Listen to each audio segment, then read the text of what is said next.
باپ اور بیٹے اور روح القدس کے نام میں آمین۔ میں اپنی خاطر اور اپنے بندے داؤد کی خاطر اس شہر کو بچاؤں گا۔ آج کی پہلی تلاوت ملوک کی دوسری کتاب، اس کا 19 باب 9 سے 11، 14 سے 21 اور 31 سے 36 آیت مقدسہ۔ ایک دن سنہرب نے پھر حزقیہ کے پاس ایلچی بھیج کر کہا کہ تم حزقیہ شاہ یہودا سے بات کر کے کہو کہ تیرا خدا جس پر تو بھروسہ کیے ہوئے ہے تجھ کو دھوکہ نہ دے، یہ کہہ کر کہ یروشلم شاہ اشور کے ہاتھ میں حوالے نہیں کیا جائے گا۔ تو نے سنا ہے کہ آشور کے بادشاہوں نے تمام ملکوں سے کیا کیا اور کیسے ان کو برباد کیا، اور کیا تو بچ جائے گا؟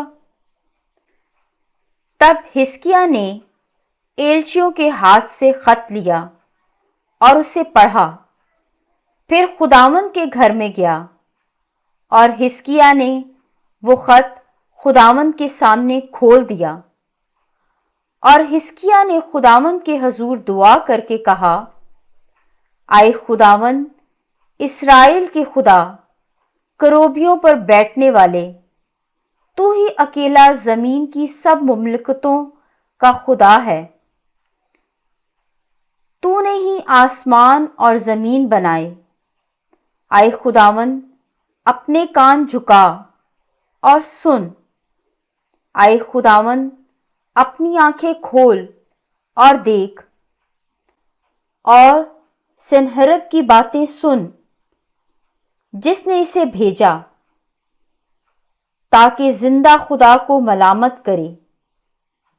سچ ہے آئے خداوند کہ آشور کے بادشاہوں نے قوموں اور ان کے ملکوں کو برباد کیا اور ان کے معبودوں کو آگ میں ڈالا، اس وجہ سے کہ وہ خدا نہیں لیکن آدمیوں کے ہاتھ کی کاریگری، لکڑی اور پتھر تھے، سو انہوں نے انہیں فنا کیا۔ اور اب آئے خداوند ہمارے خدا، ہم کو اس کے ہاتھوں سے چھڑا، تاکہ زمین کی ساری مملکتیں جانیں کہ یقیناً اکیلا تو ہی خداوند خدا ہے۔ تب اشعیاہ بن آموس نے حزقیہ کے پاس کہلا بھیجا، خداوند اسرائیل کا خدا یوں فرماتا ہے کہ تو نے شاہ اشور سنہرب کی بابت جو دعا مجھ سے مانگی میں نے وہ سن لی ہے۔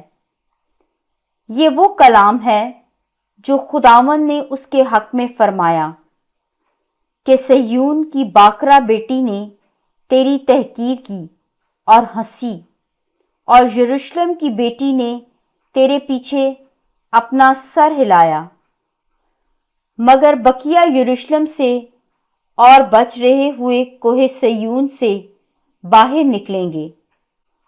رب الافواج کی غیرت یہ کرے گی، اس لیے خداوند شاہ اشور کی بابت فرماتا ہے کہ وہ اس شہر میں داخل نہ ہوگا اور نہ اس کی طرف تیر چلائے گا، اور نہ ڈھال لے کر اس کے سامنے آئے گا، اور نہ اس کے مقابل دمدمہ باندھے گا، لیکن جس راہ سے آیا اسی سے واپس جائے گا، اور اس شہر میں داخل نہ ہوگا۔